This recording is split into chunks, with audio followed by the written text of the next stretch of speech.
All right, good afternoon, everyone.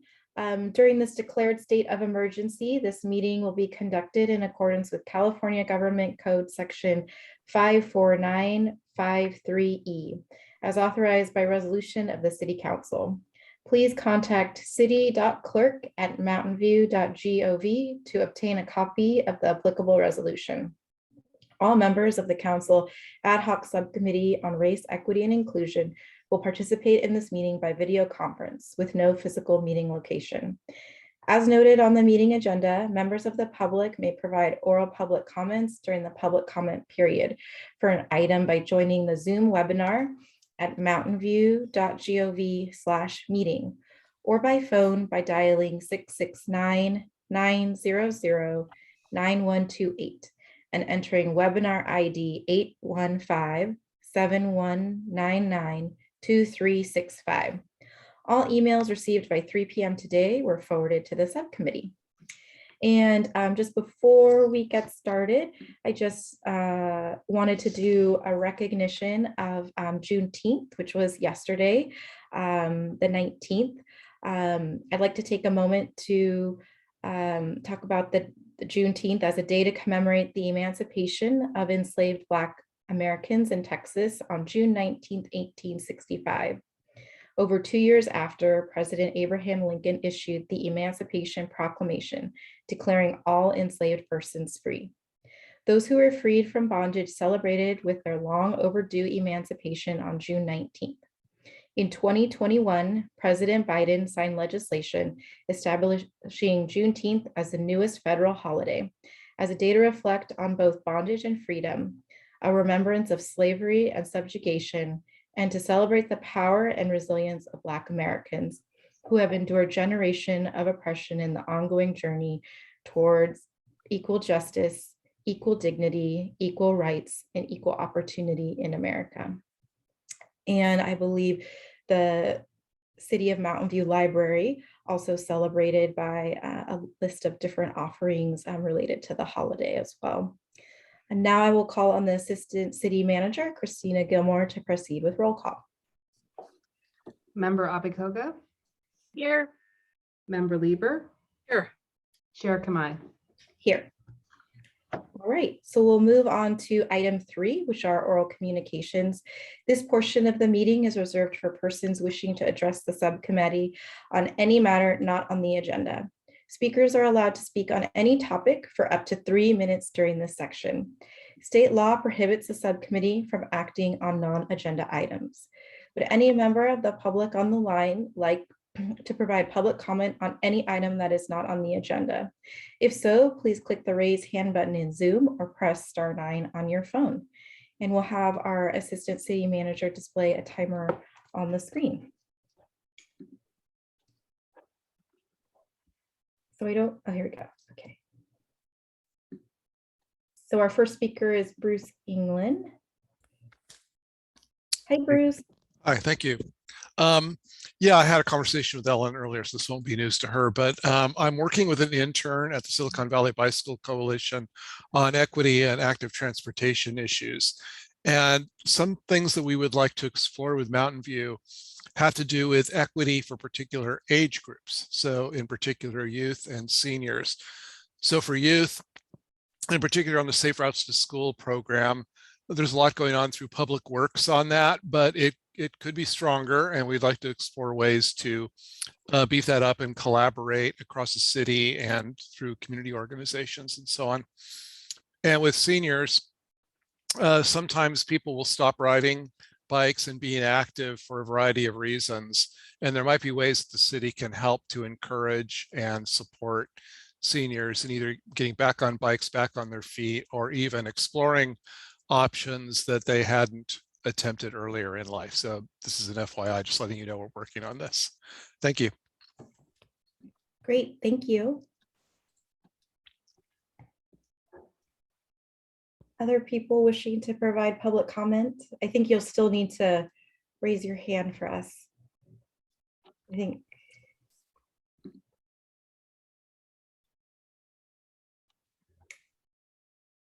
So I'm not seeing any hands, but I know some folks had wanted to do a presentation, I think. and this is the time to do so. Here we go. All right. Miriam Connor. Hi, sorry. I just wanted to clarify. I think we felt the presentation was relevant to item 5.1.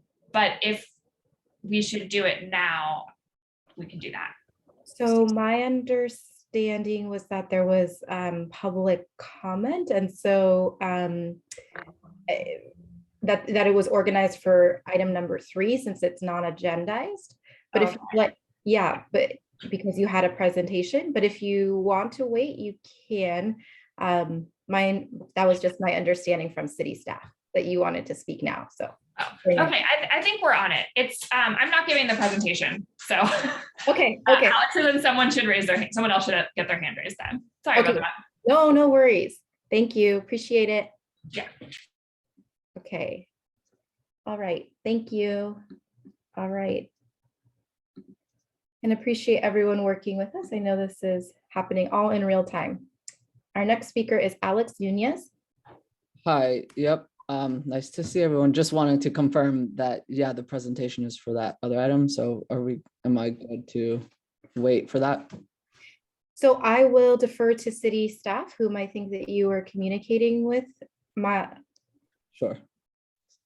Thanks. So Chair Kamei, I was led to believe that it was for item 3 for public comment, but I will defer to the chair if you would like the item heard now, or if the item can be heard under 5.1. Okay, well, it seems like folks think that it's for item 5. So we will move on from oral communications. Is that right, Alex? You want it for 5? Yep. Thank you so much, Chair. Okay. All right, so seeing no other hands, I'd like to close oral communications and move on to item 4, which is our minutes approval. The minutes for November 19th, 2020 meeting have been delivered to subcommittee members and copies posted on the City Hall bulletin board. If there are no corrections or additions, a motion is in order to approve these minutes. We also have the minutes for the April 22nd, 2021 meeting that have been delivered to subcommittee members and copies posted on the City Hall bulletin board, which we'd also need a motion to approve these minutes. Councilmember Abe-Koga. Thank you. I'd like to go ahead and make a motion to approve the consent items. Great, thank you. Minutes approval. Great. So we have a motion from Councilmember Abe-Koga for minutes approval. Councilmember Lieber. I'll second the motion, but I'll be abstaining on the minutes because I was not on the committee at that time and was not present either. Great, got it. Thank you so much. Appreciate the second. So we'll turn it over to Ms. Gilmore for the vote, roll call vote. Member Abe-Koga, Aye. Member Lieber, Abstain. Chair Kamei. Yes. Great. So we'll move on to motion carries 2 with 1 abstention. So we'll move on to item 5, which is our discussion and action items. Our first item is 5.1, an update and discussion of the city's race, equity, and inclusion action plan. This item includes an update on the city's race, equity, and inclusion action plan. Subcommittees members can ask questions that they may have following the presentation, and the public comment period will follow the conclusion of the committee member questions related to the staff presentation. So I'll turn it back over to Assistant City Manager Gilmore to provide the update.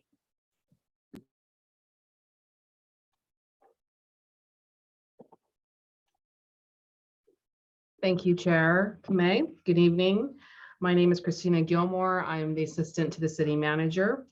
The purpose of this item is to provide the REI subcommittee with an update on the implementation of the Race, Equity, and Inclusion Action Plan over the past fiscal year.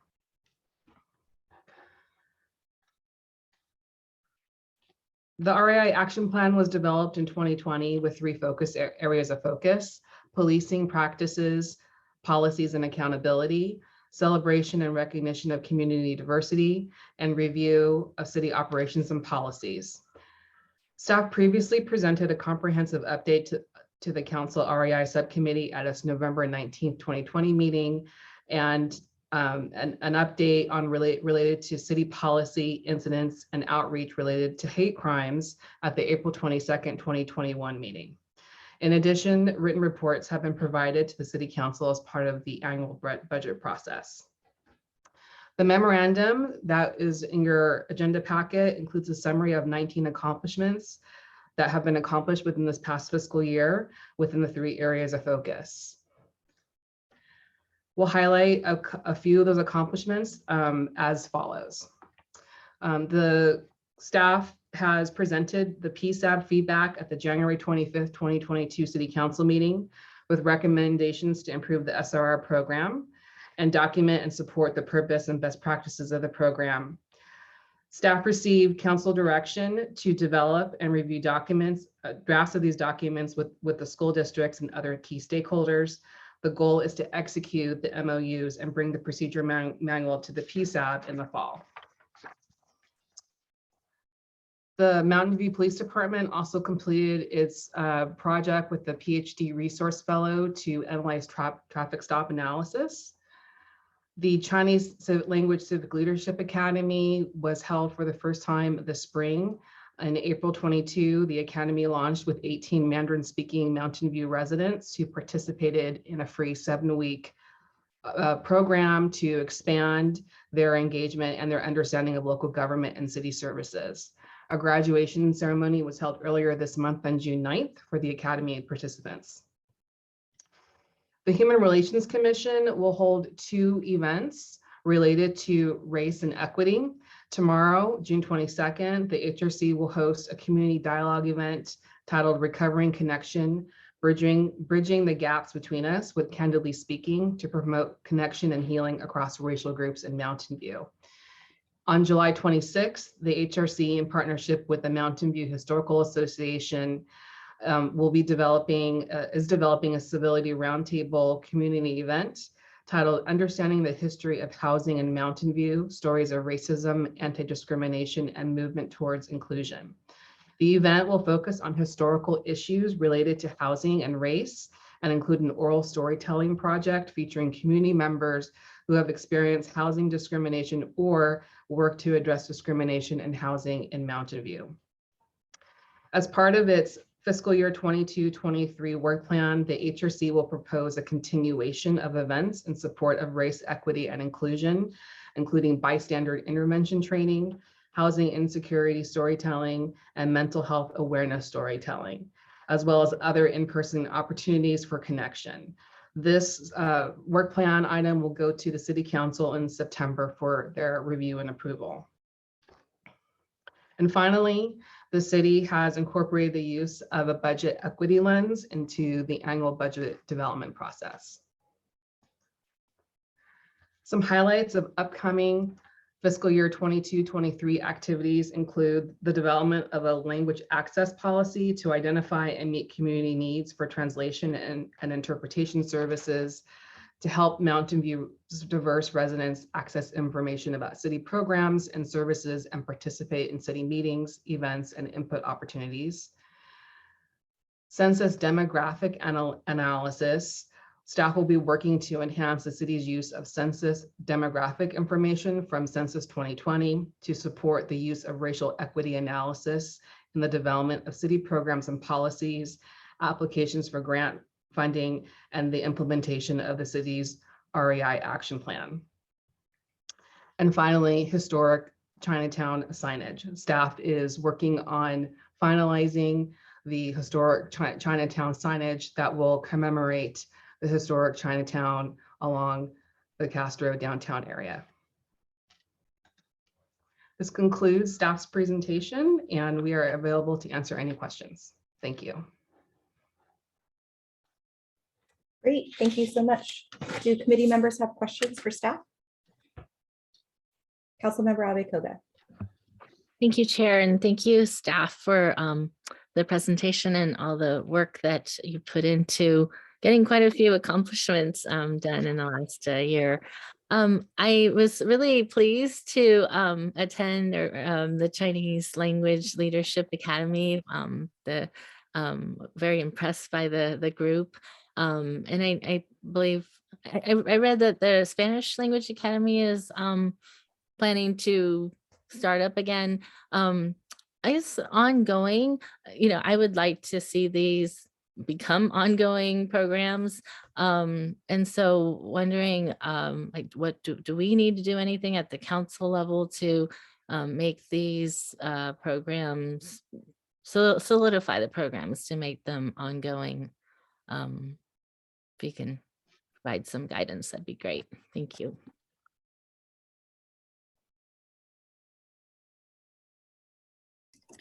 Go ahead. I'm happy to respond to that question. Thank you, Councilmember Abikoga. Staff's intention is to have both Chinese and Spanish language academies ongoing, and did include in the budget some modest increase in our hourly staffing in order to support that. Great. And Mr. Ramberg, do you mind introducing yourself to our audience? Thank you. My apologies, Audrey Seymour Ramberg, Assistant City Manager. Great, And- thank you so much. Thank you. I had a couple more questions regarding the language access initiative. Are we looking at written materials, website? I guess, do you have a sense of the scope of what we're looking to provide in different languages for the community? Thank you for your question. Yes, it would be looking at interpretation during meetings and which materials and which platforms, including the website, to make materials more available in people's native language, looking at updated census data about the languages spoken in the home, looking at best practices in communities near us and not near us, and also looking at how we can support our staff across all the departments and really understanding how best to utilize our language services, and also how best to inform the community about the availability of these services in order to maximize their access to information and participation. Great, thank you. I guess that my other question was just looking ahead. This was a ad hoc committee that we established in 2020. I guess at some point, I figured we would probably talk about the future of this committee. I personally think there are many initiatives that we are continuing to work on, and others that will come up. And so I guess the question is, how do we, if we're interested, I personally am, bring this up to, I guess, do we need to bring it up to the full council to, as to whether we can make this a standing committee?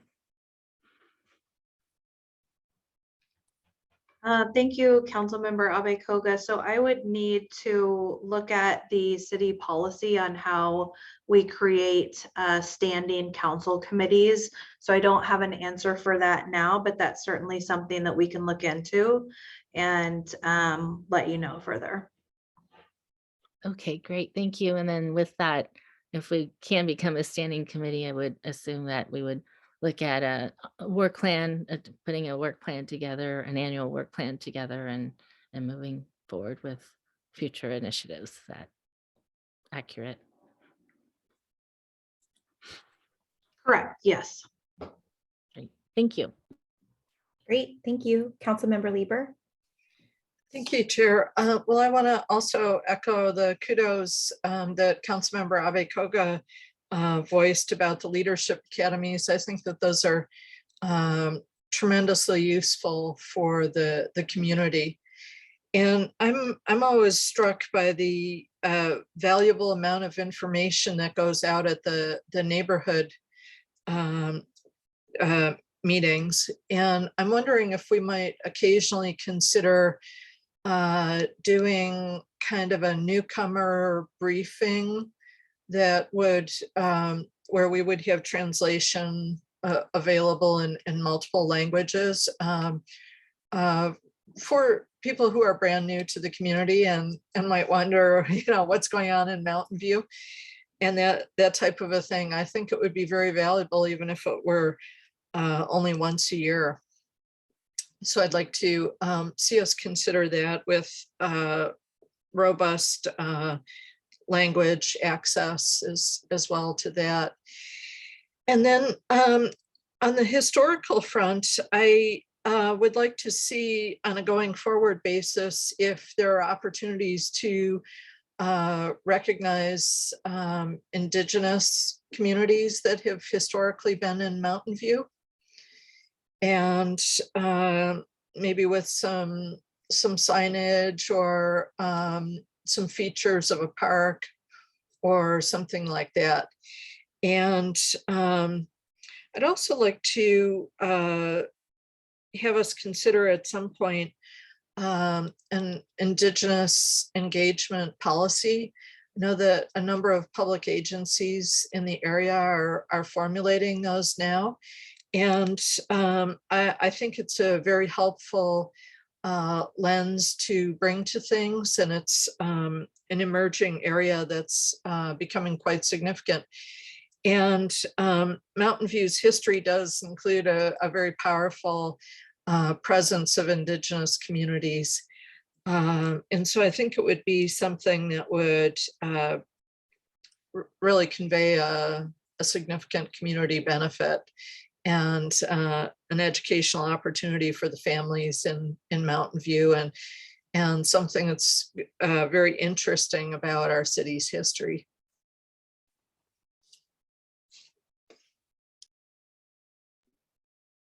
Great, thank you.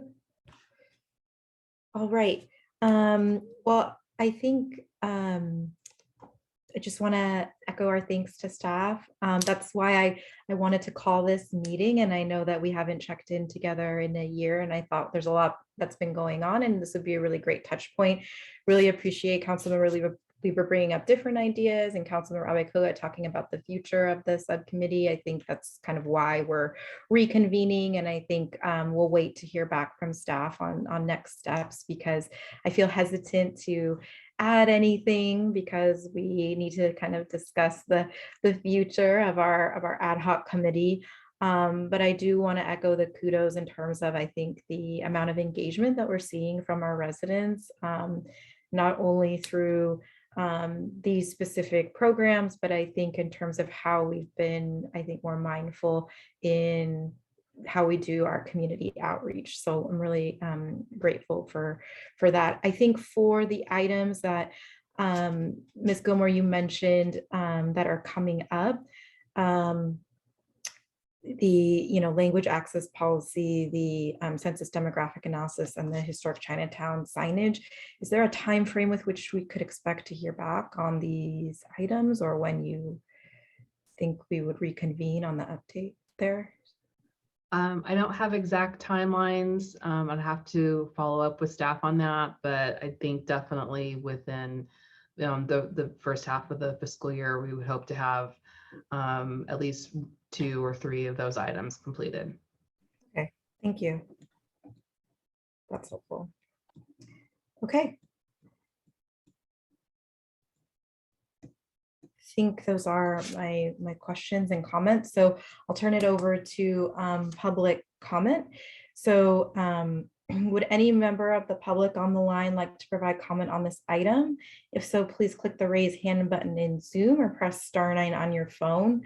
We'll do 3 minutes, and we'll display the timer on the screen. Our speaker is Alex Nunez. Thank you so much, Chair Kamei, Councilmember Abe-Koga, and Lieber for the opportunity to comment. And thank you to Ms. Gilmore for handling that discombobulated last minute presentation. Definitely really appreciate it. Also, thank you to City Manager McCarthy, Police Chief Xiang, and Ms. Ramberg. definitely appreciate all of you. All right. My comment in particular, number one, I'm very grateful and appreciative that, we're circling back on this item as far as race, equity, and inclusion goes. I find the subcommittee to be doing very important work. And in advance, just want to definitely share some thanks. I did get a chance to look at the memo around and the section around policing practices and accountability. And that last bullet point, I thought was a really positive development around collaboration with some of our neighboring cities and Congresswoman Eshu's potential bridge towards additional funding for alternative responses to mental health calls. The reason why I'm commenting is because last December, I had the opportunity to observe an incident or a call where there was a gentleman who in that green box there, you can see, had some obvious issues in terms of his own kind of mental standing at that point in time. In fact, I had heard, if my memory is serving me well, I'd actually heard him shouting out something to the effect of, I don't have medication. I don't have my pills. And so, he was kind of basically making a scene. If we could go back to the slide real quick, to the previous one. Yeah, I'll just kind of stay there. So this had been going on for about, 15 minutes. And, one thing that I observed around the initial response was that it felt like a perimeter kind of got formed around the gentleman. So, instead of someone kind of like, approaching in a kind of gentle or kind of, empathetic way, it just, from my observation point, it kind of almost looked like someone being herded into a corner. And as you can kind of see here in the green boxes there, there was clear kind of like, people raising their hands up, kind of like being like, no, stay away, kind of like, oppositional posture. So I'm not speaking to like the intent of opposition, but the posture itself was very kind of like distancing, remain away. And there was a very kind of like long extended period of time where this gentleman was basically being not only kind of had a perimeter being formed around him, but also it was very clear that, he was also not to engage with the people who had created this perimeter. And I could see that it was creating more agitation in the individual. Next slide, please. And so as an observer, I'm watching the situation. Obviously, there's, a national track record, not necessarily a Mountain View, but a national track record around, individuals, minorities, Black men in particular, with, police encounters resulting in either injury or unfortunately death. As an observer, one of the things that really made the situation kind of feel like it was likelier to escalate than to de-escalate was the very visible presence of firearms. And, obviously I think police have a certain kind of procedure and way of how they, have to be able to respond to certain threats. And so I think it's natural for them to have their hands at the ready to be able to respond to any threat. I understand that, but it really kind of, as an observer, made the situation feel more potentially explosive and escalatory than I felt was necessary for. Excuse me, Chair, that was 3 minutes. Okay. So yeah. Yep, no Thank worries. you. Thank you. Okay, great. Thank you. And I think the next person to speak is Dr. Megan Fraley. Hi, Dr. Fraley. So did you want to pick up on the PowerPoint? Yeah. Okay. Yeah. So I'll just say. Okay. Hold on just a second. The PowerPoint went down, so we'll bring it back up for you. I don't know if I need it up. Okay. Okay. Go ahead. We'll start your time. Yeah. I mean, if you actually, you could put, I mean, you could, either way, it's fine with me. Yeah. So in my day job, I actually do interact with the police on occasion when we have to make calls due to someone being a risk to themselves. And I work with pretty severely mental clients with pretty severe mental health issues that can become very dysregulated. And part of my day-to-day job is actually de-escalating people. So one thing that was kind of interesting to see in this experience, that was sort of the end of it. And to just be honest, my experience was watching people try to do my job. And they were, I mean, as far as untrained professionals, I was they did better. Like they were clearly well-intentioned in doing their best, but we do go to school for 3, 5, 10 years to be able to learn how to de-escalate folks. And so while I could see they were, you know, in a lot of integrity, good people, good police officers doing their best, the whole setup just goes against everything that I know in terms of what works for de-escalation. If I could have snapped my fingers and just had everyone disappear, it would have been, I would believe in like 5 to 10 minutes, I could have talked to him and like we could have gotten everything settled down. And so I think it was just a very eye-opening experience for me that, yeah, it's just asking people to do something that a couple trainings in de-escalation, just that's not what, this is the job of a therapist. It's basically putting people in the role of a therapist that are not therapists. So unless police officers also start going to school for mental health, I think it's important that we have mental health professionals, and they can be police officers, like whatever that is, but actually have police mental health professionals as the first line. When someone, he was yelling, "I'm manic and I need my medication," what I think he really needed in that moment was someone to help him de-escalate and get access to medication.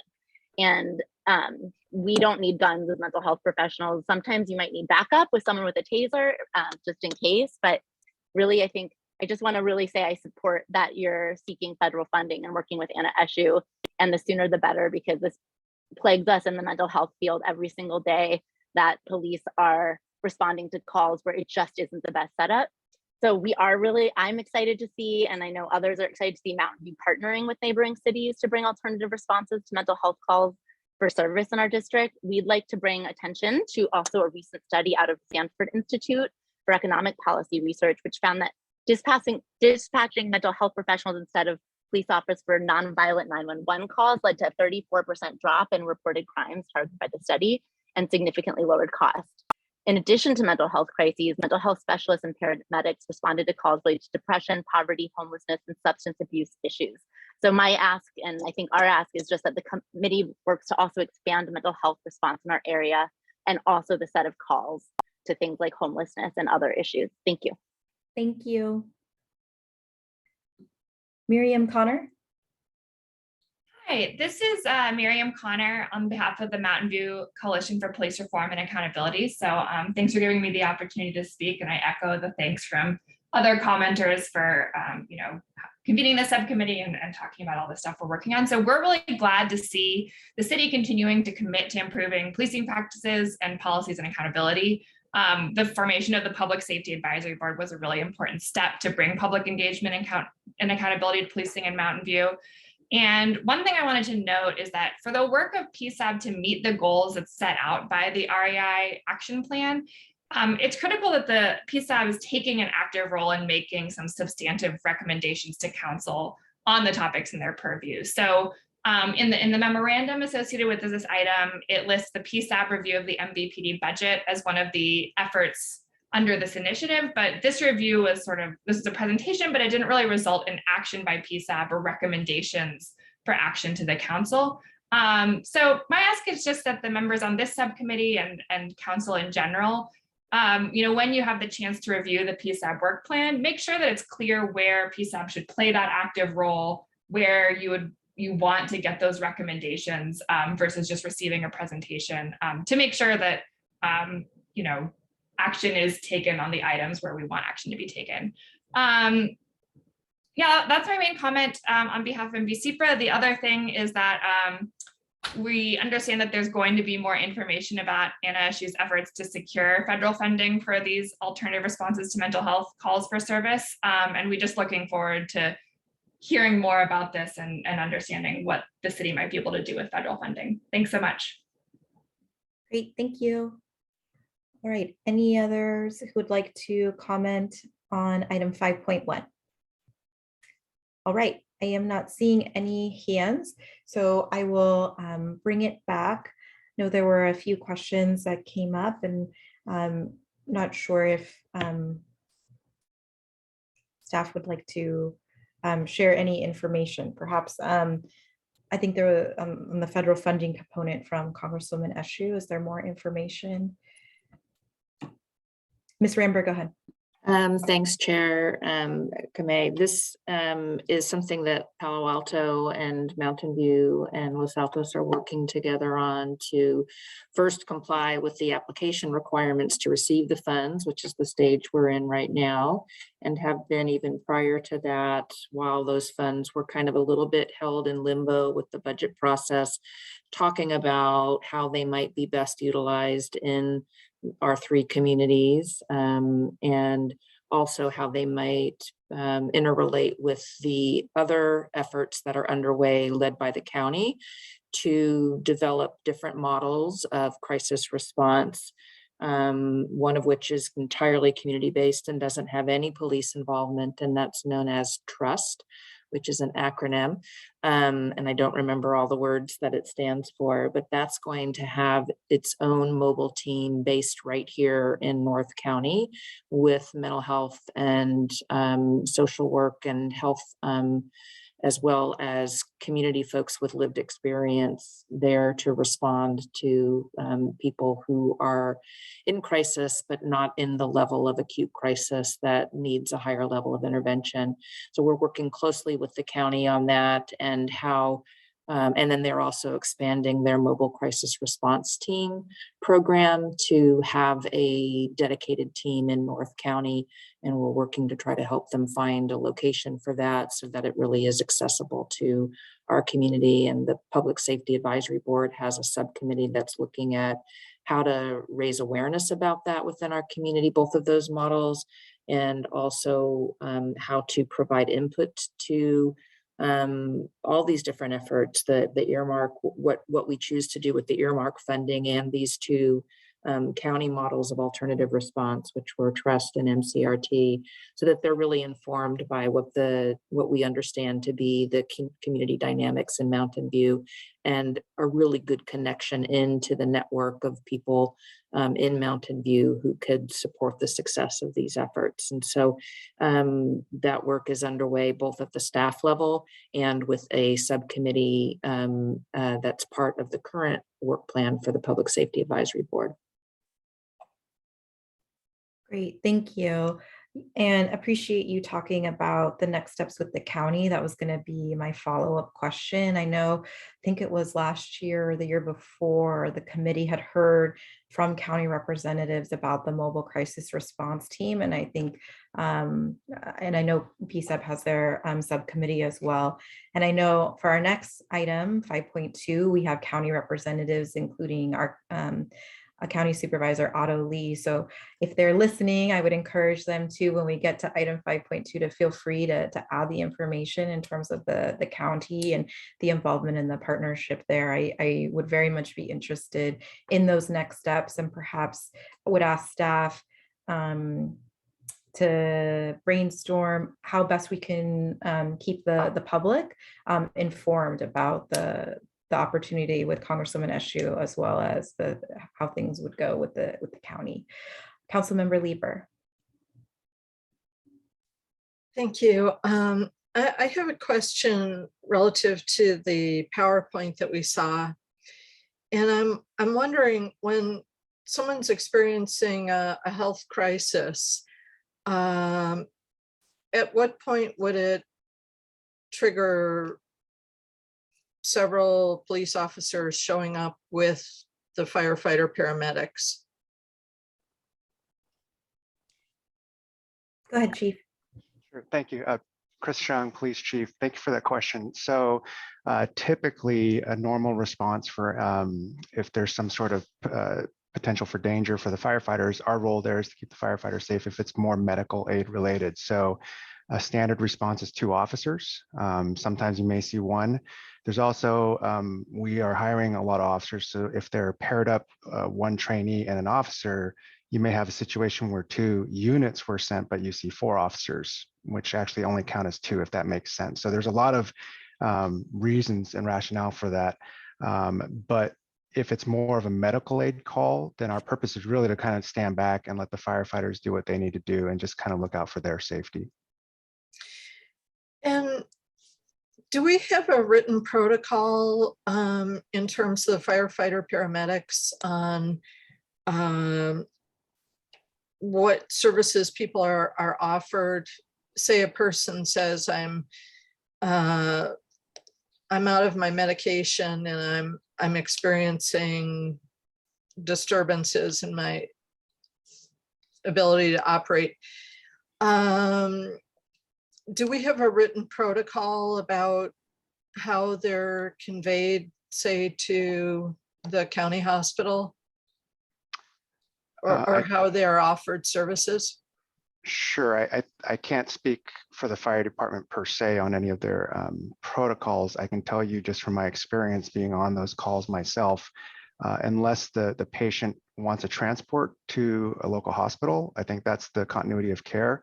However, if they, from what I've seen, if they decline medical treatment at that point, I've never seen a follow-up where they're, helping them get medication or whatever. Okay. I'd be very interested in seeing what we have through fire in terms of the paramedics, as far as like, is the person offered the services proactively? Because I think if someone were having a heart attack, it would be, do you want to go to the hospital, or something like that. I'd like to see that a mental health crisis is at least offered a health intervention for that. So I'd really like to see if we have a written protocol on that. Great, thanks, Councilmember Lieber. I know that we don't have our fire chief here to answer that question, but we'll let staff follow up and perhaps be able to update us at a later point. Does that work for you? Yes, that would be very sufficient. And if I might ask a follow-on question, I'm sorry. I think it was last year, we were told that there would be staff with clinical experience inside the city organization. And so I read, and I'm hearing about the collaboration within North County and getting funding and all. And I'm thinking back to the point in time when we didn't have any firefighter paramedics.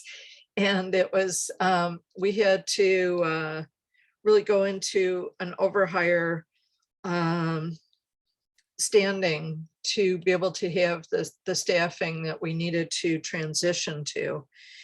And so I'm wondering, is it still the case that we're envisioning having our own staffing, or we're going to rely on staffing that's rotated within several cities? Councilmember, if I may answer that? Yes, of course, please. Sure. So I believe what you're referring to is staff in the PD did a presentation last year about the behavioral sciences unit. And what that is one of our community service officers is actually on her own obtained an LMFT counseling degree, and at the time was working with us, but also working for MCRT. So it was actually a match made in heaven, because that gave us the ability to have a lot of communication back and forth with the county. Her role now in the second year of the pilot program is to basically take any contacts that PD comes across that might be mental health related. She looks at those and then really connects the dots and calls upon either social services or whatever counseling or therapy type things, and really kind of gets them lined up. And even if need be, contacts the person who was in crisis, possibly the day before, but contacts them at a time where they're not in crisis and maybe more apt to receive services. So we're still continually looking at that program. That's separate from the other programs that was mentioned that we're looking at funding and things like that. Aside from that, PD is currently looking at even creating some extra space should the North County MCRT possibility come up. I was actually just down there coincidentally today walking around, and we have an area that we're kind of clearing out, and if that opportunity comes up, we'd love to be kind of ready to go to pull the trigger on that, to just kind of welcome that presence up in North County. Mhm. I think that would be a very positive step. And I'm wondering if within the firefighter paramedic function is mental health crisis something that staff is cross-trained on? And because I can envision many situations where it would just be the police department interfacing with an individual versus fire as well. So do we have that kind of cross-training going on in fire? So Councilmember Lieber, I just want to welcome Chief Juan Diaz, our fire chief, who was able to join. So I know we've been having kind of some ongoing questions. And so do you perhaps maybe like to ask that again for our chief who just joined? That'd be great. Thank you. Or give him a little bit of context, because thank you. Thank you for being here, Chief. And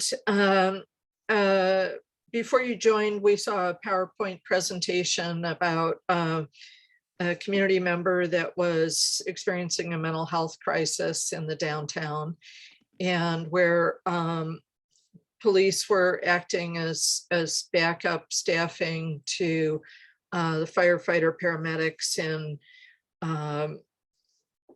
trying to help this individual. And I'm just wondering, how are our paramedics cross-trained in terms of mental health services? All firefighters, EMTs are paramedic. As part of our training, mental health is a component that we receive when we attend the paramedic school and the paramedic classes. The paramedic's focus is to ensure that the situation does not escalate, to contact Santa Clara County Mental Health Agency and see if they have resources available to respond, to engage law enforcement officers and be guided by what they recommend may be the best situation based on their experience. Typically in these type of calls, they may have been prior contacts with the individual. Law enforcement does keep track of their behavior in the past in different calls. So that would allow us to either decide whether it's a situation that we need to engage deeper into the conversation, or if it's a situation that is just not safe for the first responders and we have to allow other professionals to intervene. But in terms of protocols, someone's mental health state is a situation that we interact with on a very regular basis. It's just very common in society today for us to arrive on the scene and be interacting with a person. Many times it's just someone that has not had the medication that we're prescribed, or perhaps they have a mental situation due to being under the influence of some type of substance. But our approach is always to de-escalate the situation and to provide any assistance that we can, including, and typically we do transport to the hospital, where they're taking, the majority of them are taken to Santa Clara County Valley Medical, where they have their mental health professionals to deal with the situation at hand. So we make every effort to transport these patients. Everyone gets treated equally in terms of whether they are an on-house population or whether the situation is occurring in someone's house. Mental health is an event that does raise some concerns for firefighter safety and first responder safety, but our approach is always to provide the best level of care based on the situation at hand. Do you have like a specific question? Well, I'm wondering how much formal training do the firefighter paramedics have? Firefighter paramedics on mental health. Firefighter paramedics and EMT, myself being an EMT. Part of our curriculum, part of our training, there's I don't remember if it was a week or 3 days or 5 days, but there was a significant amount of training provided to us on how to deal with this situation. Keeping in mind that at the scene of a mental health situation that escalated, where the person appears to be altered or if they're combative, we're very limited because we don't have any tools to provide other than restraining for transport. But there is a law that applies on all medical events. And that is if someone is determined to be a danger to themselves or to a danger to others, we will then make that determination based on a series of questions. And we are obligated by law to then provide the protection that that person needs, which means is that they will be transported. It's what is called an implied consent, that the average person will want to be, if you don't know that you're altered, but the average individual would want to be treated if they knew that they were altered. The implied consent under the law allows us to transport that individual to the nearest hospital to have their medical situation, in this case, mental health, be attended by a professional doctor in the emergency room. So yes, we're trained. I can get back to you. Staff can provide you a report on how many hours for you to become a paramedic or to be an EMT you have to have in dealing with mental health. But the implied consent, when someone is altered, and typically we ask them if their name, their location, the hour of the day, basic question like who's the governor, who's the mayor, who's the president. And if they're not able to answer those questions, that would tell us that they have an altered mental state that requires that we then take the necessary actions to transport them to a hospital. So we will place them on the gurney, and if for their safety and the safety of the paramedics in the ambulance, the firefighters, they get restrained, and we do have the restraining tools in the gurney to secure their hands and their feet, and they get transported. Okay, that's very helpful, and I would really like to know how many hours of training it is, and if you've happened to come across any best practices in terms of enhanced training. I would be very, very interested. I will provide that information. Thank you so much. My pleasure. Thank you. Great. Any other follow-up questions? All right. Well, I want to thank everyone for the presentation, as well as joining us for the follow-up questions. So we'll move on to item 5.2. Thank you. Thank you, Chiefs. Item 5.2 is an update on Santa Clara County's anti-racism community outreach and education campaign and hate prevention and inclusion task force. This item includes an update on Santa Clara County's anti-racism community outreach and education campaign and an update on the Santa Clara County Hate Prevention and Inclusion Task Force. Subcommittee members will ask any questions they may have following the presentation, and the public comment period will follow the conclusion of the committee member questions related to the staff presentation. So I think first up is Santa Clara County Board Supervisor Otto Lee. Hi, Supervisor Lee. Good to see you. Thank you for your patience. Good evening. Good evening, Councilmember Kime. Certainly an honor to be speaking with the board tonight, the council and this group. And thanks for having me here. My name is Otto Lee. I currently serve as the District 3 County Supervisor here in Santa Clara County. It's a great pleasure to join everybody here tonight to talk about what we've been learning and working on over the county's Hate Prevention and Inclusion Task Force, or HPITF. But before I dive into that, I want to also provide a bit of context of how I joined this committee to highlight the importance of this work. My involvement in addressing hate incidents came by way of introducing a series of board referrals last year to shine a spotlight on the anti-Asian violence and hate rhetoric that our county has been reckoning with since last year. And racial bias and misinformation has always existed, but as a consequence of the COVID-19 pandemic, these issues have only been magnified and resulted in so many of these bigotry and violence that we've seen so oftentimes in the news. The county HPITF is a special joint committee that the county of Santa Clara formulated with the city of San Jose and other important stakeholders that meets every other month. As a member of the committee, we have heard from stakeholders throughout the region and beyond to inform about our work. Through the task force, we have established a mini grant program to provide resources to community-based organizations, CBOs, and other stakeholders to raise awareness around the issue of the hate-related violences. Now, San Jose State University the Research Foundation also has conducted a hate incident study and gave us the report a couple months back and provided the findings, recommendations.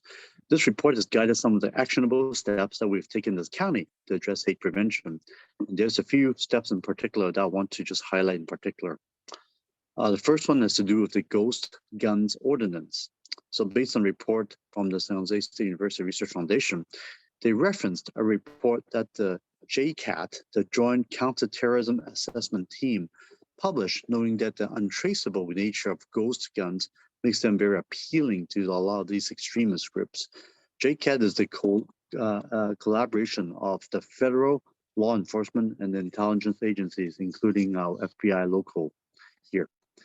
As this San Jose State University report highlighted, ghost guns have been used in mass shootings and attacks by alleged extremists in California, including in 2013, a mass shooting in Santa Monica, and in 2017, mass shooting in Tehama County that killed 5 people. So back in March 22, Supervisor Chavez and myself introduced a referral at the county to call for the county council to work with our district attorney to develop an ordinance that would prohibit the possession, manufacturing, and assembly of a ghost gun within our county jurisdiction. And in May, we are since May, we've received a report back, and we're working on passing this ordinance. And some of you have known City of San Jose has also adopted something similar as well. Another action that the HPITF has done at the statewide level is relating to support of the AB 1947, which is proposed by Assembly Member Phil Ting. Back in 2018, the state auditor has found that the law enforcement has not adequately identified, reported, or responded to hate crimes throughout the state of California. And because of that, Assembly Member Ting's bill basically is to call on each local law enforcement agency to adopt a hate crime policy. So through the HPITF, interested stakeholders within the task force convened a working group to talk about the resolution and ultimately decided to recommend HPITF to approve the resolution in support of AB 1947. And we have introduced that to support that as a county level as well, along with Supervisor Chavez. The other issue that the report has also highlighted that our county can do is to establish an office at the county level to prevent community hate. We did some research. Now, staff has learned that the concept of an office dedicated to addressing hate crimes within the local government certainly is not new. For example, the City of New York has launched the Office of Prevention of Hate Crimes in September 2019. And the jurisdiction has taken a holistic approach around preventing hate crimes by working with the city agencies, civil organizations, and also District Attorney Hate Crimes Unit. And even though this was considered less of a priority on this report, I certainly feel that this is something that as a county we should be consider looking. So back in May, Supervisor Chavez and myself formally introduced a referral to call on us to look at establishing a county level office or similar, at least a similar mechanism here. And we're hoping that we'll be getting a report back soon from our administration on such a establishment. Earlier we talked about the mobile crisis response team. I'll be happy to talk a little bit more about what we're working on that as well on the Q&A section. The good news is we have such a team.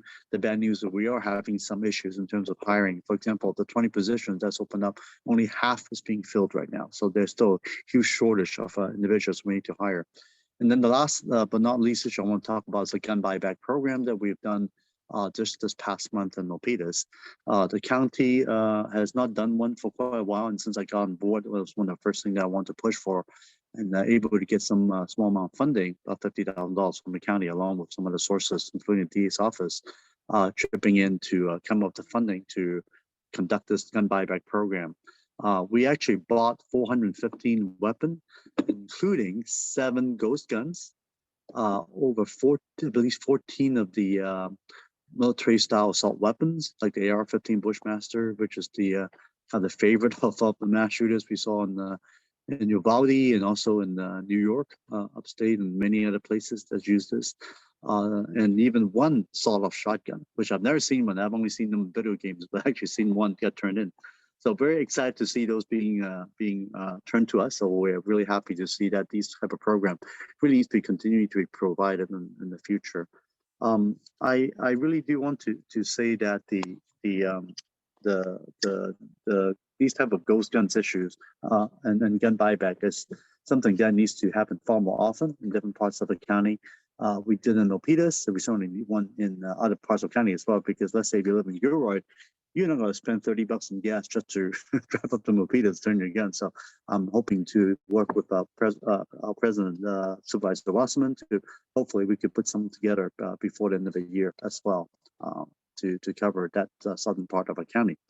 So these are some of the more significant things that we've done through the work of this task force, and happy to answer any questions you might have today, and certainly happy to be here. Great, thanks so much, Supervisor Lee. Do committee members have any questions? Great, Councilmember Abe-Koga. Thank you, Chair, and thank you, Supervisor, for joining us today and for your update.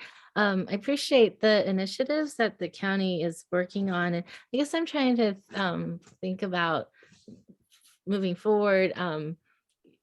How do we as cities, or how can we work together to try to encourage, all the cities, since each jurisdiction has to essentially do its own adoption of these policies, and how we can work together to try to move that forward, so we do have a comprehensive, coordinated effort around. Thank you. Thank you for the question, Margaret. Yeah, appreciate it.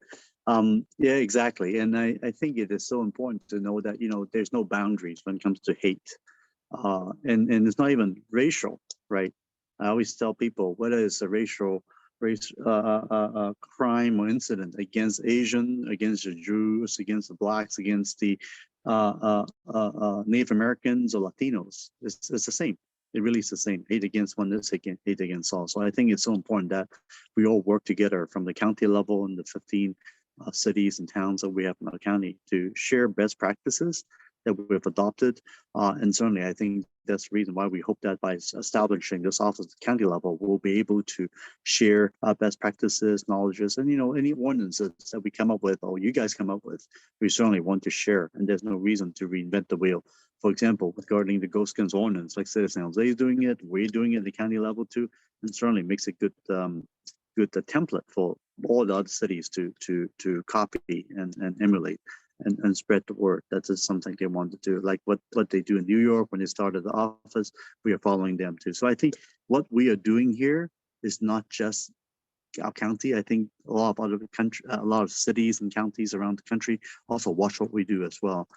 Santa Clara County is the largest county in Northern California, and with Silicon Valley being here, we are very influential in so many ways.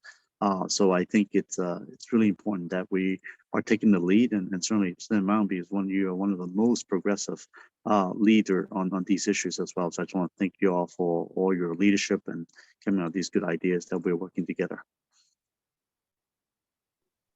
Great, thank you. Councilmember Lieber. Thank you, Chair. Well, I'm very glad to see County Supervisor here, and so thankful for the very sophisticated efforts of our county. I think from what I've seen in the community, the people who are most at risk are those who may be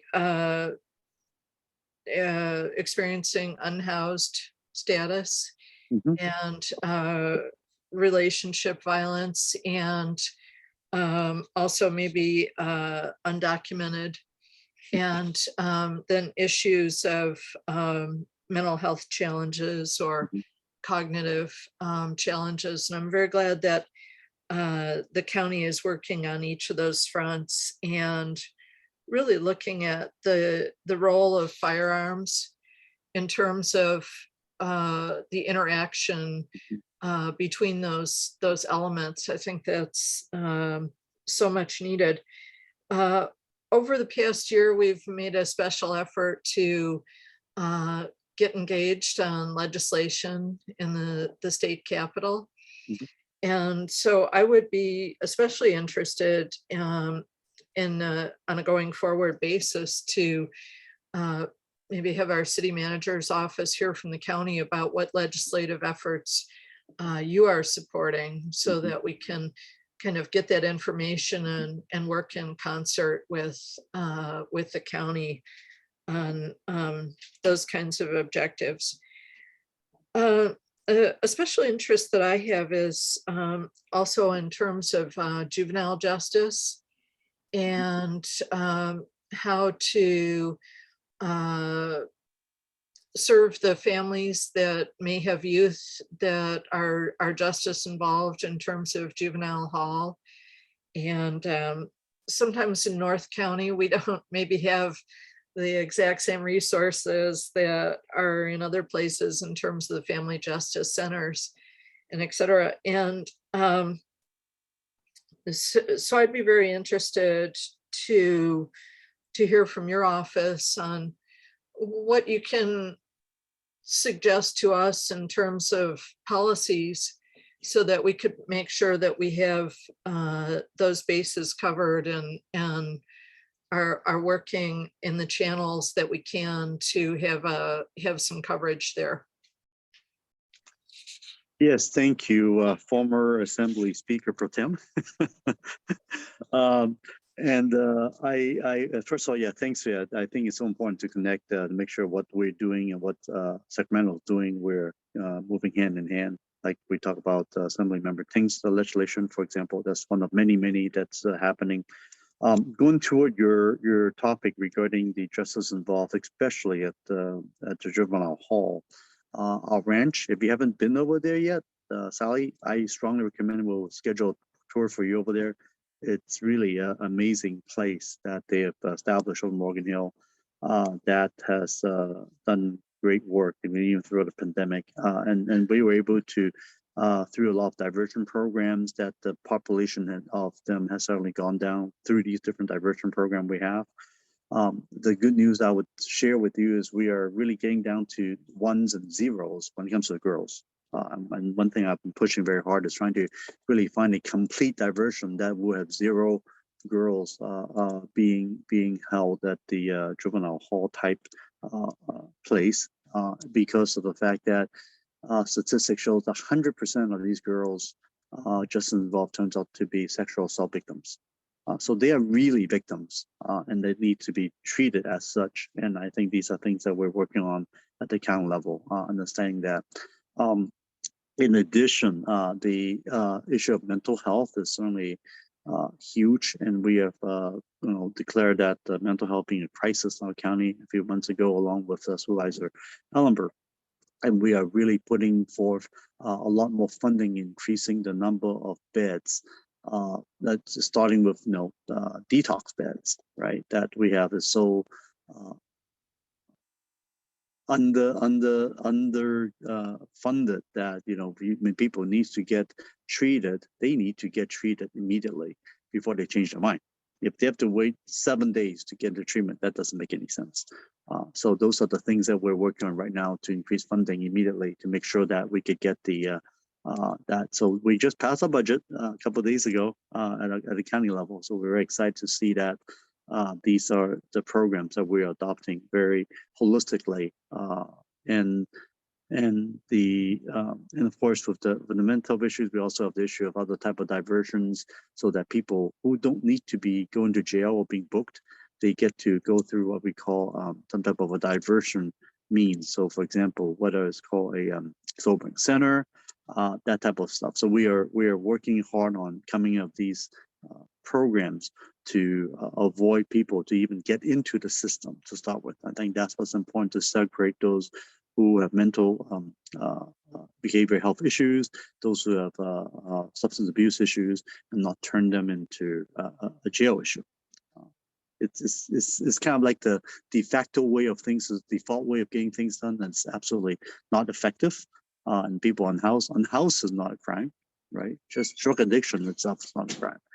So there's no reason why they need to get into that whole system. So that's exactly what we're working on to lower the number of folks turning to the wrong place. And so thanks for the question. Great, thank you. I have one question for you, Supervisor Lee. So you had the pleasure of listening to our item before, item 5.1, and listening. I know that you come from City Council as well prior to being on the board. I mean, I think obviously the city of Mountain View is interested in innovative partnerships, and we're doing our best with our REI action plan. Is there anything else that you were thinking of when you were listening to the presentation, or maybe other things that you're seeing other cities within your district? I'd be interested to hear. Sure. I mean, I just want to say a few things about some of the plans that you guys have done. And I actually use as a model to show off to other cities.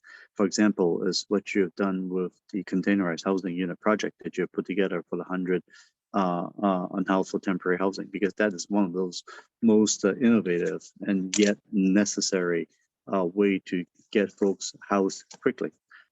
And I'm always very proud to bring people over to show what City of Mountain View has been able to do, and using that as example, not to shame anybody, but to use it as a way to show that city can do this with other philanthropic groups and private funds and whatnot, and that's the type of leadership that you guys are doing, and I'm really applaud it, and I want to make sure that these type of best practices get shared.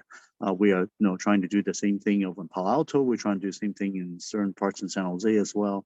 And of course, with home key funding and all that, it's not so easy to get sometimes, but we're working hard on trying to replicate these stories. And it's something that it takes a village, and it's something that would take all of our efforts and fundings and whatnot to solve these very difficult. And there's no silver bullet, as we all know, right? There's not like you build temporary housing or just a shelter, it will solve the unhoused problems. It's not.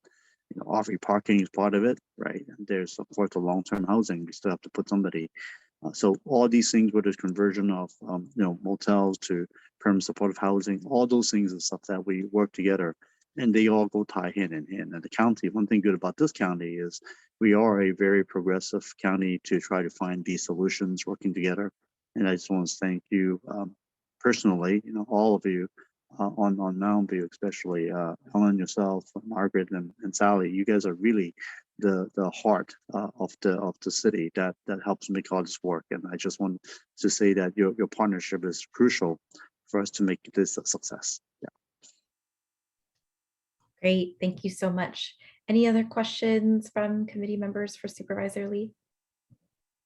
All right, thank you so much. We really appreciate it. Have a good night. See you. Okay, so we'll move on to our second portion of 5.2, which is our update about the Santa Clara County Hate Prevention and Inclusion Task Force. And I know we have many people joining us from the county. Thank you so much for being here and your patience.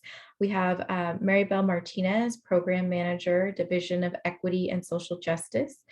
Dr. Ana Lilia Garcia, Chief Equity and Inclusion Officer, Office of Equity, Diversity, and Belonging. And we have Dr. Rocio Luna, Deputy County Executive, to provide an update. I'm not sure who will start, but please feel free and go ahead. Go ahead, Maribel. Will it be you, Dr. Luna? Okay. It's actually going to be, yes, Maribel will give the overview, and we'll be on standby for questions. Okay, perfect. Go ahead. Great. And hopefully you can see the slide deck there displayed. Yes, we see it. Perfect. Just want to give a brief background of some of the major events that led to where we are now in the work around hate crimes, hate incidences, and the prevention of them.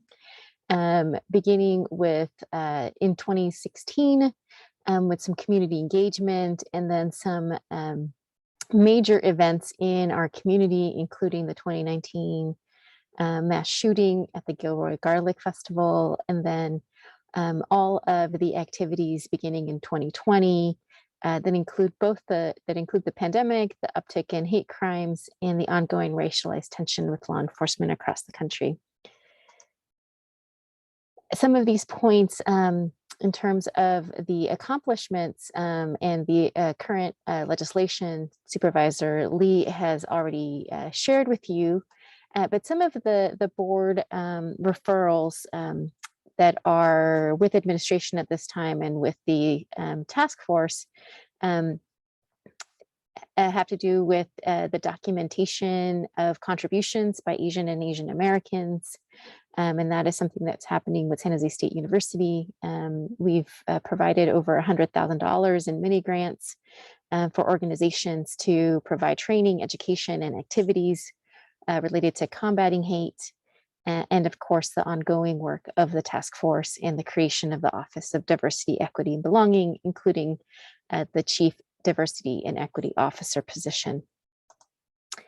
Just a quick recap, you do have the full report as an attachment to this item, but the recommendations from the Hate Prevention Inclusion Task Force are 36 in these following areas that have to do anything from addressing hate crimes and violence incited by hate speech, to firearm accessibility, to school-based programs, and focusing on different affinity groups and what might be most vulnerable for targets of hate crimes.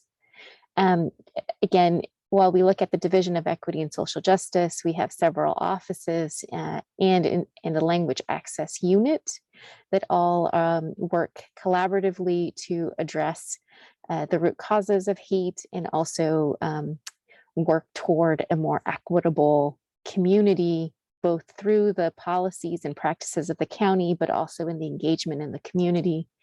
And with that, I'll hand it over to my colleague, Dr. Ana Lilia Garcia, who will speak a little bit more in depth about the work being launched to the Office of Diversity, Equity, and Belonging. Thank you, Maribel. Good evening. My name is Ana Lilia Garcia. I'm the Chief Equity and Inclusion Officer for the new Office of Diversity, Equity, and Belonging, part of the Division of Equity and Social Justice. Next slide. Want to take this moment to introduce you to the office and to the team. This office launched in January of this year. There are 5 key positions in the office, and these are the folks that make up the office. Next slide. The Office of Diversity, Equity, and Belonging has a vision to advance equitable strategies to improve outcomes for all. The goal of the office specifically is to strengthen county and departmental programs, services, and policies to advance equity in government. I just want to note that although I'm new to the position, I am not new to the county. I spent about 10 years at Public Health, leading the racial and health equity efforts with the Public Health Department, and really taking lessons learned and national best practice from the Government Alliance on Race and Equity to establish countywide infrastructure to advance equity in government. These are the 3 overarching objectives for the office in this very first year. The first is to establish the organizational and operational infrastructure to advance the county's vision. The second is to operationalize, to incorporate evidence-based principles of equity and belonging into all county policies, activities, and programs. And the third is to cultivate partnerships across the county and with cities, as well as with community-based organizations to advance equity. Next slide. You can click on all of these. This just gives you a flavor for the matrix of services that are coming out of this office. What you can expect from the team and we are here to provide technical assistance, training, policy, practice, and procedural review, essentially establishing a solid infrastructure to advance the work in government. The county has adopted the Government Alliance on Race and Equity institutional change approach, the theory of change to organize conversation, to organize an infrastructure, normalize conversations about race, and to operationalize that. So that serves as the framework and informs the work that I am doing across the departments, across the county with departments to establish the infrastructure. Next slide. And just what you can expect briefly on the horizon for this new office. The first thing is to establish a work plan, which was completed in April. The next component of this is to establish and launch a community of practice with departmental racial equity leads across the county. We have a number of early adopters that have been doing this work, including Public Health for the last 5 years. So really building on local and national best practice to advance equity in government. Have launched the Equity and Learning and Training Program to normalize conversations about race and to really establish a baseline understanding of and shared urgency on what we are talking about. We established a establishing a contract with the Government on Race and Equity to move and advance the work. And this summer, we'll be adopting a countywide budget equity tool, and we'll be operationalizing that in the next year. And to capture baseline data, we're going to be launching a countywide employee equity survey this fall that will inform a countywide equity strategic plan in 2023. Next slide. This concludes our presentation, and happy to answer any questions. Thank you. Great, thank you so much. Do committee members have questions?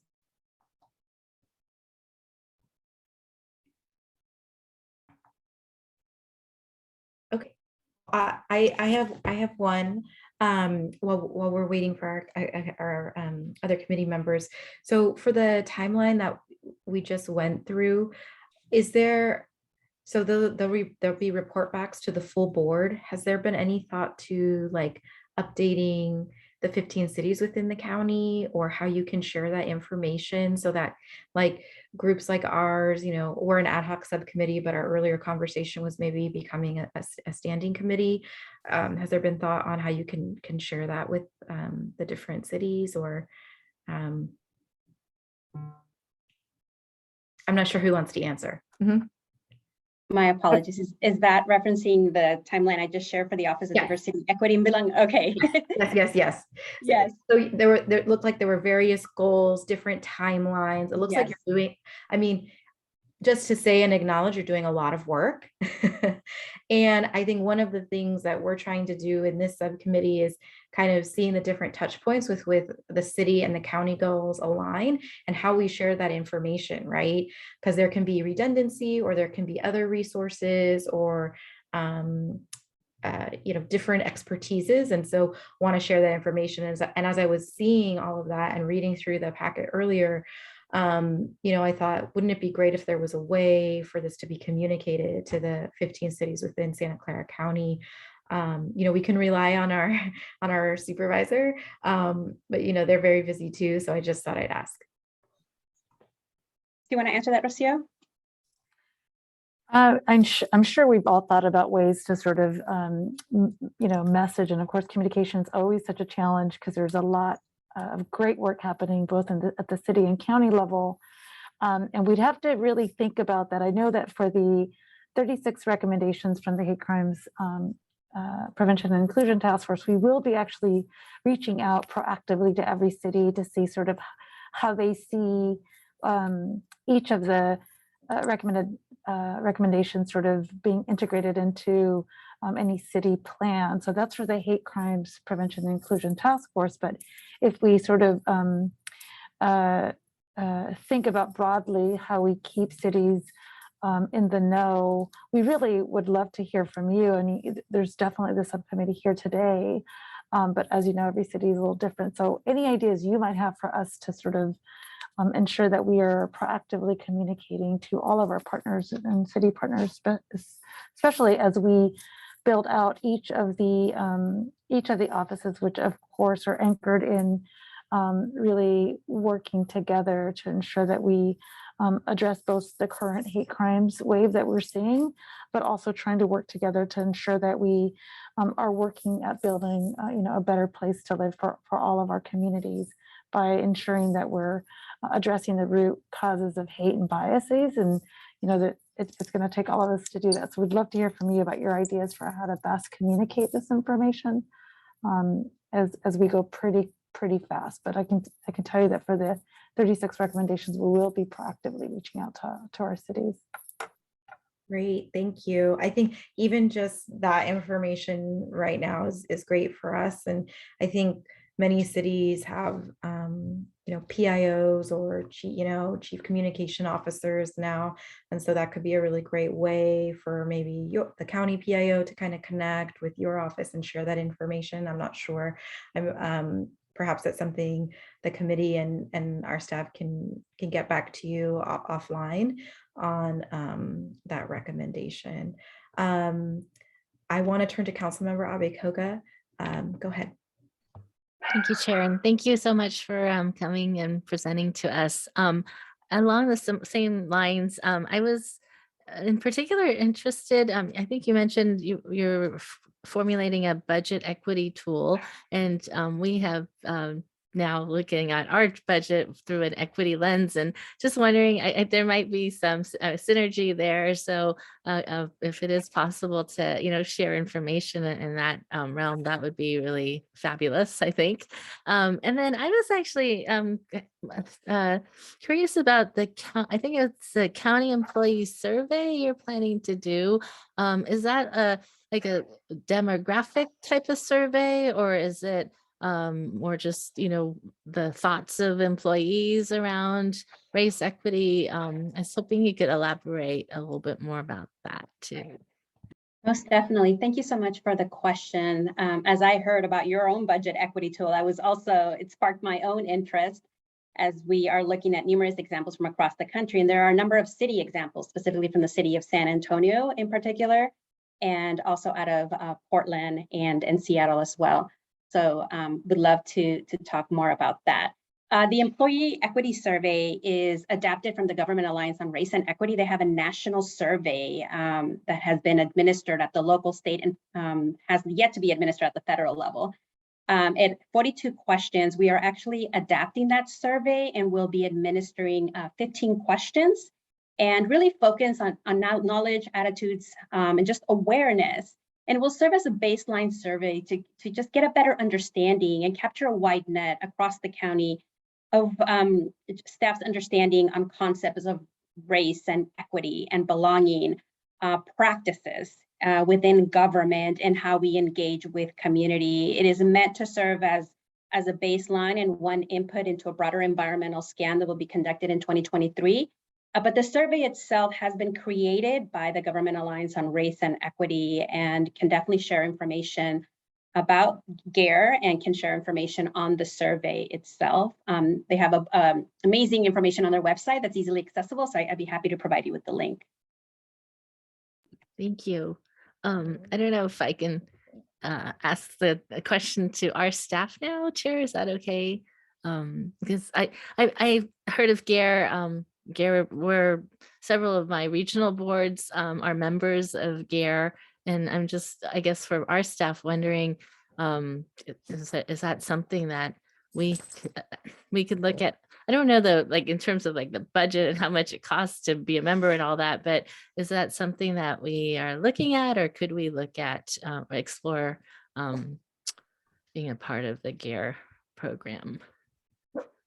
Yes, Councilmember Abe-Koga. So staff has explored the GARE program. We have attended webinars and looked into what it means to join further. So I do think that this is something that we can put back on staff's radar and see what sort of next steps we can take to join and see what sort of programs or benefits that we can get out of it, and even learning opportunities. Great, thank you. And then I don't know if we could go back to Supervisor Lee's comments, but some of the items he brought forward, like the AB 1947, could we look at that? I don't know. I mean, maybe the chief can answer this. Do we have a hate crime policy already for our city? Not for the city, but the police department has one, as does the Santa Clara County Police Chiefs Association also has one. That's kind of in concert, yes. Okay, so then perhaps we can look at AB 1947, and it seems like it falls along our platform, our legislative platform, so we could look at signing on to that. And then the ghost guns, I know Councilmember Lieber brought up the other night, looking at gun safety initiatives, and I would like to ask if we can add that to the list. I don't know if we need to make formal motions or how we want to advance these recommendations to the council, but I would be interested in those three items: GARE, 1947, and ghost guns. Thanks. Great. Other questions from committee members? All right, I have another one, if possible. So, and apologies, I may have missed this, but one of the things that I didn't hear was trainings. So has your or maybe, sorry if I missed it. Can you kind of go into perhaps the training that you're doing both maybe internally as well as externally? For the Office of Diversity, Equity, and Belonging, we're calling it the learning program, the learning and training program.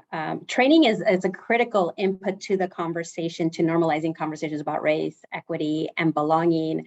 And I've been doing trainings at the county for over 5 years now, and the trainings range from an introductory session on racial equity, structural racism 101, what it means to advance racial equity in government, application of racial equity tools. And in the last 5 months have been refining our modules with departments that have been engaged with this work at the county as our early adopters. And we'll actually be formalizing a training program this fall, which really takes cohorts through an experience and just really adapting the Government Alliance on Race and Equity model, something that public health went through back in 2016 through 2019. It's also a national best practice, really echoing that this goes beyond sending a group of staff to a training, but really looking at building the infrastructure within an organization, and includes a combination of training sessions, understanding the role of government, the history of government and race, and also the historical context of the work, and why government should be involved or can be involved, and how, more particularly, how government can be involved. What is the role of government? So we have a series of modules that adapted and refined, and we'll be launching formally this fall in training. But training is 20% of the equation, capacity building, coaching, the how do we do the work, how we operationalize racial equity, what it means to operationalize a racial equity lens is really, really critical. The how to, bridging concept to action is really important. Yeah. Oh, City Manager McCarthy, I have a follow-up question for you, Dr. Garcia, but I see other hands raising, so I'm gonna go to them and then I'll come back. City Manager McCarthy, go ahead. Thank you, Chair Kamei. So I just wanted to thank county staff for being here and outlining the recommendations, and then also let you know that I think it would be really helpful for the cities, the city managers, to know about the work you've done. I know that, you know, we have this committee in Mountain View, but I'm not really sure of the other 14 cities in the county and where they're at. And some of those recommendations do involve law enforcement agencies.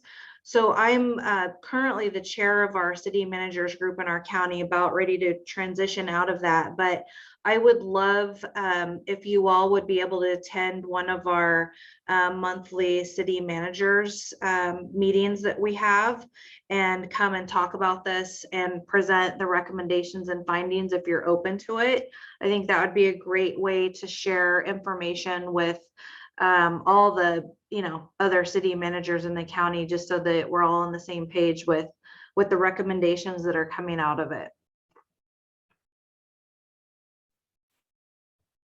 Great, thank you. Okay, I see my colleagues have their hands raised, but I'd like to finish my questions if that's okay. All right, cool. So I appreciate the further information about, I do agree that it's learnings and teachings, and it sounds like, I guess my question would be, is it something where you've thought about training like governments, you know, council members, or going into cities? Because I think one of the things of interest, at least to me personally, but hopefully to the rest of the subcommittee and then the entire council, would be, you know, the training opportunities. We've talked about prior in the subcommittee about like bystander intervention training. We've talked about allyship and trainings there, but I think not all of us are practitioners like all of you. And so I think that I know that our police department does, you know, unconscious bias training, as you know, whereas various other trainings. But we as electeds, I don't know if there's been any thought about that. That would be great to hear if possible. The strategy for the Office of Diversity, Equity, and Belonging, as we're thinking about strengthening the work that we do across the county, is multi-pronged. So it does include training department, county staff at all levels. And also I've had the pleasure of working with a couple of offices and have trained an entire office, for example, for one of our supervisors, putting them through similar trainings and whatnot. It is an important strategy in this work, and also working with communities, working with resident leaders, community-based organizations, grassroots organizations. That's something else that we also, while I was at public health, also did a lot of. So it does require all of us, we all play a role in doing this work, and normalizing at multiple levels with diverse stakeholders is a really key, important aspect of this work. I did have the opportunity to present to all cities.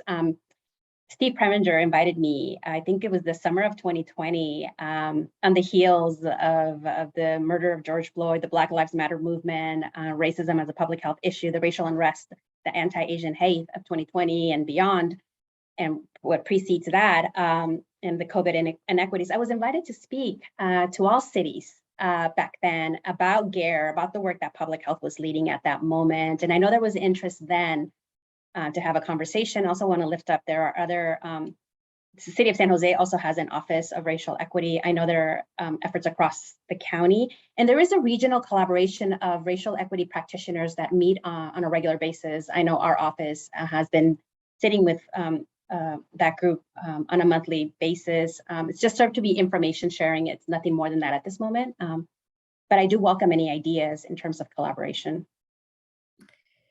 Yeah, thank you. I think the meeting you're talking about was probably the mayor's convening that used to happen on Saturdays, maybe. I don't remember it going out to all of us. I don't recall hearing about it, but very much appreciate that. And I think one of the other things that we talked about in our earlier presentation was our Spanish language as well as our Mandarin leadership academies. And it would be great, I think, for them to know that there's, hate crimes task force, that your office of belonging exists, because we're having these leadership academies so that people know that they are welcome and belong in our city and our community. So it'd be great to integrate you all there as well. Councilmember Lieber. Thank you, Chair. Well, what is really powerful about the approach of your office to me is the intersectional nature of it, and recognizing the different factors that add up to individual and family strengths or lack, and make people vulnerable to various forces, be it racism or misogyny. And this comes at a really opportune time for us as we're going through our housing element and our general plan process. And so I hope that we can really continue this collaboration and talk a lot about what the individual cities can do and the direction that we could help move cities in. That there are pressures that are present in Santa Clara County that are not as present almost any place else in terms of the cost of housing, the cost of transportation, certain environmental justice issues. And so I really do believe that if we can take a forward-thinking approach here, that it will really set the mold for the rest of the country. So I'm very excited about what you have going. So thank you so much for being here. Great, thank you. Councilmember Abe-Koga. Thank you, Chair. Sorry, I forgot to mention, I think you may have presented, and I'm hoping that we can have you back again, but I'm on the Executive Committee of the Cities Association of Santa Clara County, which is made up of all 15 cities. And one of our priorities is race equity. And so I believe you presented before. It would be great to have you back again to give us an update. And so I will bring that up with the exec committee and see if we can invite you back to present to us. And it would be great. I would love to just, take a few of these initiatives and see if we can move them forward at the regional level with all of the cities. Thank you. Thank you. Happy to do so. Great, thank you. I know I have to think, I would thank you, Councilmember Koga. I was like, this is a party I was not invited to. Now I know where it was. Does anyone else have any other questions? All right. Well, I want to thank all of our county representatives for joining us tonight, their patience in making our way through our agenda. It was really robust, really interesting conversation, and I know you'll have follow-up from us as individuals and us from the city as well. Yes, Ms. Ramberg. I'm sorry, that was an error. Oh, okay. I saw your hand go up. All right, well, thank you so much. Really looking forward to the potential partnerships and the further information, and have a great night. Thank you so much. Thank you.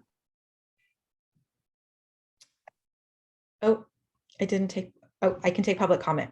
That's that. Now my hand went up for that. Yeah, yes, thank you. Would any member of the public on the line like to provide comment on this item? If so, please click the raise hand button in Zoom or press *9 on your phone. All right, we have a hand, so we'll pull up our 3-minute timer.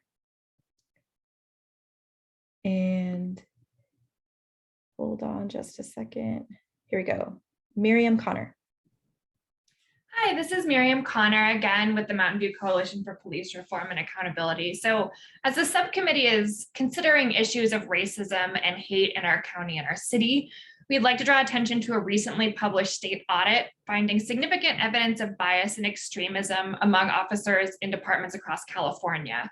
The auditor found evidence in all 5 major departments covered by the report that there were officers with extremely racist, homophobic, transphobic, sexist, or otherwise biased views that made them unfit for service.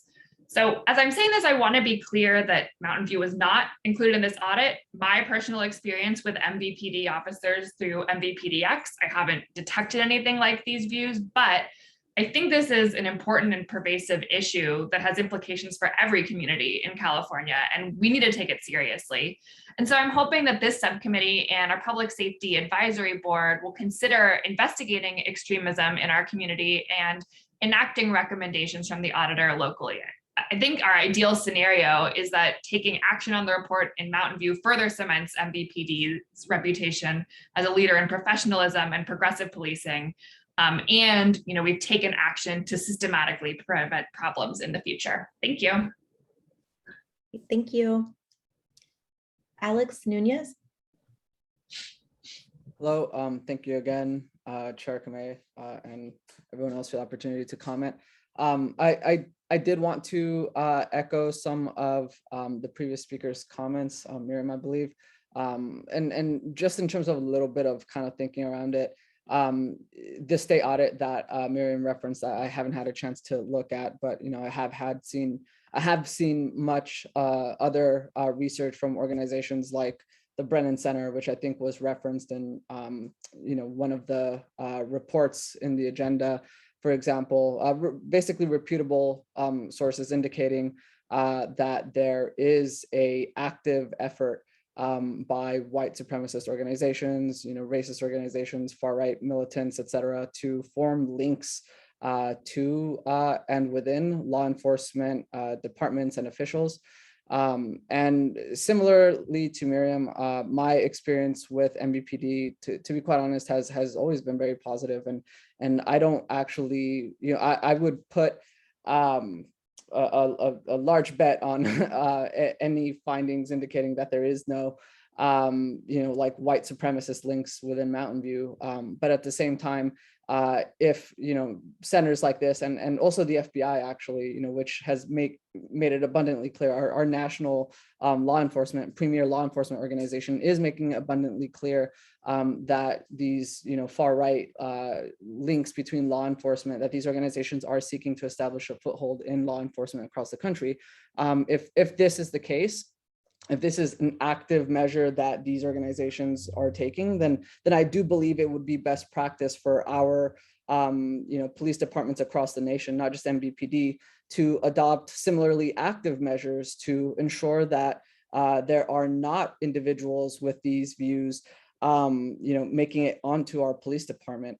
And the reason why is because in terms of addressing hate crimes, if we can trust as the public that hate crimes will be addressed, then it's important for us to trust that there are no, that the people we're empowering to pursue those hate crimes and investigate them are not themselves motivated by racial animus against the groups that they are purportedly intending to be protecting.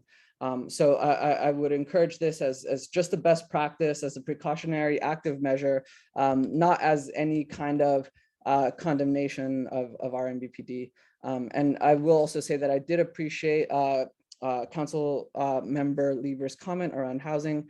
There's a lot that's been said about housing, but it's abundantly clear that homeless people are much more likely to become victims of violent crime than to be perpetrators. And when they're disproportionately minorities, hate crime surges. So thank you very much. Great, thank you.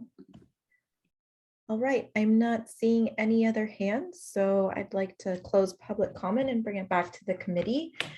We can move on to item number 6, which is our subcommittee staff comments, questions, and committee reports. Does anyone have anything to add for item number 6? All right, I'm not seeing any, and appreciate, I think we'll look to staff on next steps and the follow-up information requests that happened. So we'll move on to item 7, which is our adjournment at 6:48 p.m. Thank you, everyone. Appreciate it. Have a great night.